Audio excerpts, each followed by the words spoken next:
നിങ്ങളുടെ റിലേഷൻഷിപ്പിൽ ഇപ്പോൾ എന്താണ് സംഭവിക്കുന്നത് എന്ന് നമുക്കൊന്ന് ചോദിച്ചു നോക്കാം. ഓക്കെ, അപ്പോൾ ലവേഴ്സ്, മാരീഡ് പേഴ്സൺ ഒക്കെ കാണാം.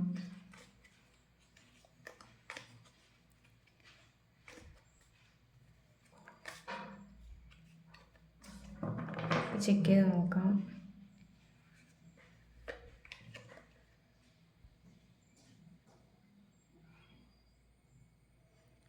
നിങ്ങളുടെ ഈ ബന്ധം തുടക്കത്തിൽ ഭയങ്കര റൊമാൻറ്റിക് ആയിരിക്കും, ഒരുപാട് സന്തോഷങ്ങളൊക്കെ തന്നിട്ടുള്ള ഭയങ്കര ചാമിങ് ആയിട്ടുള്ളൊരു റിലേഷൻഷിപ്പ് ആരംഭിക്കാം. ഓക്കെ, ആ തുടക്കത്തിൽ ഒരുപാട് മെസ്സേജസും കോളുകളും ഒക്കെ വന്ന് ഭയങ്കര ഹാപ്പി ആയിട്ട് പോയൊരു റിലേഷൻഷിപ്പ് ആയിരിക്കാം. പിന്നെ അതൊരു അഡിക്ഷനായി മാറിയിട്ടുണ്ടായിരിക്കാം. അതായത് കോ ഡിപ്പെൻഡൻസി വരും. ആ വ്യക്തി ഇല്ലാണ്ട് നമുക്ക് പറ്റില്ല എന്ന്, എല്ലാ കാര്യത്തിലും ആ വ്യക്തിയെ ഡിപ്പെൻഡ് ചെയ്യുക, അവനവൻ്റെ കാര്യങ്ങൾ നോക്കാതെ ഓപ്പോസിറ്റ് വ്യക്തിയെ ഡിപ്പെൻഡ് ചെയ്യുക. അപ്പോൾ ആ ഒരു കോ ഡിപ്പെൻഡൻസി ഇവിടെ വന്നിട്ടുണ്ട്.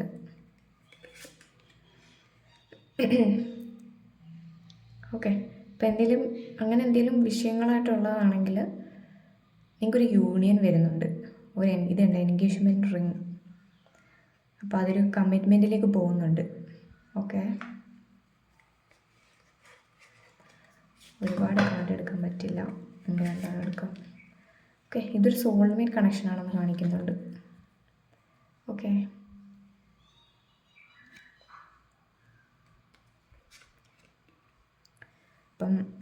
അപ്പം ഉറപ്പായിട്ടും ഇപ്പോൾ ഈ റിലേഷൻഷിപ്പിൽ എന്തെങ്കിലും വിഷയങ്ങൾ ഉണ്ടായിട്ടുണ്ടായിരിക്കും. അപ്പോൾ പറയുന്നത് വെച്ചാൽ self love and self care practice ചെയ്യാനാണ് പറയുന്നത്.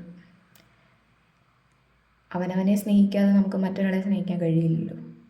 This is the truth. So first love your self.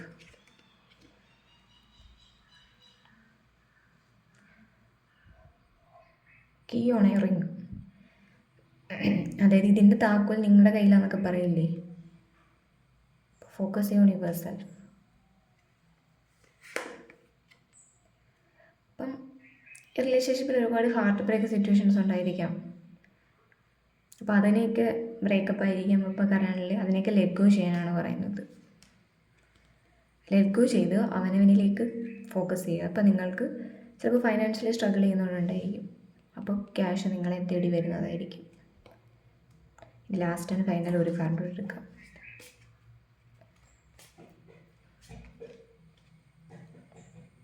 Okay, അപ്പോൾ ഈ വീഡിയോ കണ്ടുകൊണ്ടിരിക്കുന്ന ആരാണെന്ന് വെച്ചാൽ നിങ്ങൾ നോട്ട് ഇനഫ്, ഞാൻ പോരാ എന്നുള്ളൊരു ഫീല് നിങ്ങൾക്ക് തന്നെ തോന്നുന്നുണ്ട്.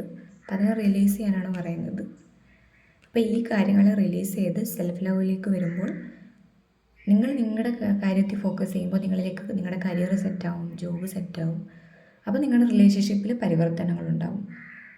ഇതാണ് ഈ ടോട്ടൽ റീഡിംഗ് കൊണ്ട് നമ്മൾ ഉദ്ദേശിക്കുന്നത്.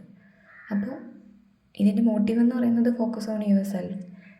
അവനവനെ ശ്രദ്ധിക്കാതെ അവനവനെ മാറ്റം വരുത്താതെ ഒന്നും സംഭവിക്കാൻ പോകുന്നില്ല. Thank you. ഹരേ കൃഷ്ണ.